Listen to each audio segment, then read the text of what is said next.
بسم اللہ الرحمن الرحیم۔ بچپن میں آپ نے بھی اور میں نے بھی یہ کہانی پڑھی، اتفاق میں برکت ہے۔ اور یہ دنیا بھر میں یہ ایک مسلمہ اصول ہے کہ جہاں یونٹی ہے، جہاں اتفاق ہے، جہاں اتحاد ہے، اس میں برکت بھی ہوتی ہے، ترقی بھی ہوتی ہے، اور وہی لوگ جو ہیں وہ دنیا جہاں کے اوپر اپنی حکومت بھی کرتے ہیں۔ اسی موضوع پر اب میں آج آپ سے بات کرنا چاہتا ہوں۔ میں جب اپنے ارد گرد دیکھتا ہوں تو مجھے ایک چیز بڑی واضح طور پر نظر آتی ہے کہ بہت ساری ایسی کمپنیز ہیں جو آج سے 150 سال پہلے، 200 سال پہلے بنی اور آج تک وہ چل رہی ہیں۔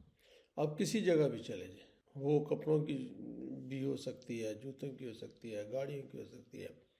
بہت کم کمپنیز ہیں جن کی عمریں بہت تھوڑی ہیں، لیکن بہت بڑی کمپنیز ہیں جن کی 100 سال، 200 سال عمر ہے۔ لیکن جب میں اپنے پاکستان کے اندر اس چیز کو دیکھتا ہوں کہ یہاں پر کوئی کمپنی جو بنی ہے یا جو بھی ادارہ بنا ہے، اس کی عمر 30-40 سال سے زیادہ کیوں نہیں ہے؟ بڑے بڑے گروپ، یعنی اگر میں یہ مثال دینا چاہوں کہ جو 22 خاندان کا نام ہم لیتے تھے، اگر آج آپ 22 خاندان کو دیکھیں تو وہ 22 خاندان 2200 کے اندر تقسیم ہو چکے ہیں۔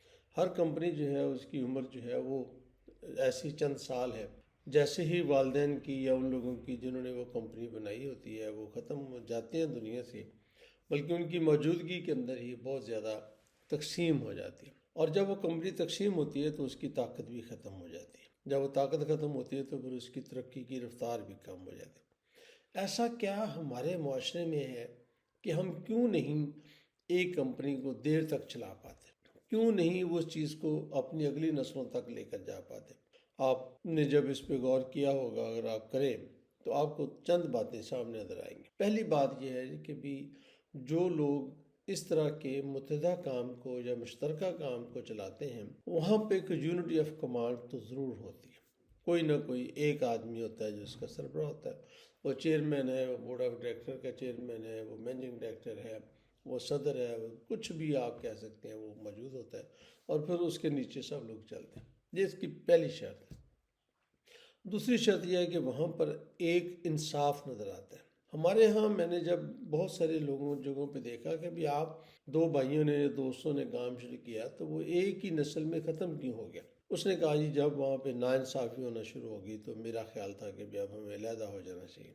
اور وہ جو دوسری وجہ بنتی ہے کہ جب ناانصافی ہوتی ہے تو پھر علیحدگی شروع ہو جائے۔ تیسری بات جو ہے وہ یہ ہے کہ بھی وہ لوگ جو نئی نسل اس میں آتی ہے، وہ نئی نسل جو ہے وہ اپنے خیالات کے ساتھ آتی ہے، اپنے نئے جذبات کے ساتھ، نئی سوچوں کے ساتھ آتی ہے۔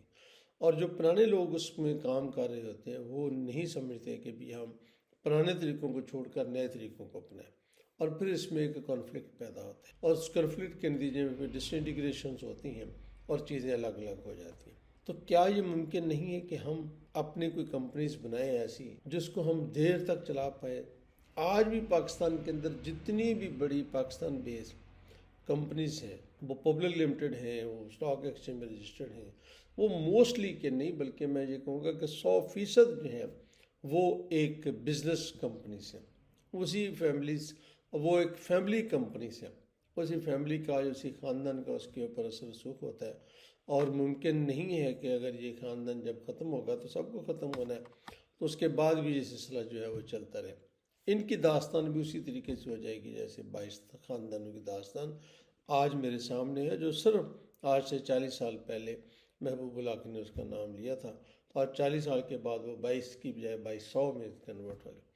آئیں مل جل کر کچھ ایسا سسٹم کریں کہ ہم کوئی ادارہ، کوئی چیز ایسی بنائیں جس میں لوگ شامل ہوں اور وہ کسی ایک خاندان کی ملکیت نہ ہوں۔ میں بھی کوشش کر رہا ہوں، آپ بھی اس میں کوشش کیجئے تاکہ ہم ایک ایسا ادارہ بنانے میں کامیاب ہو جائے جو صدیوں تک چلتا رہے۔ اللہ رب العزت مجھے اور آپ کو ایسے ادارے بنانے کی توفیق عطا فرمائے جو اس کے کنبے کی بہترین انداز سے خدمت کر سکے۔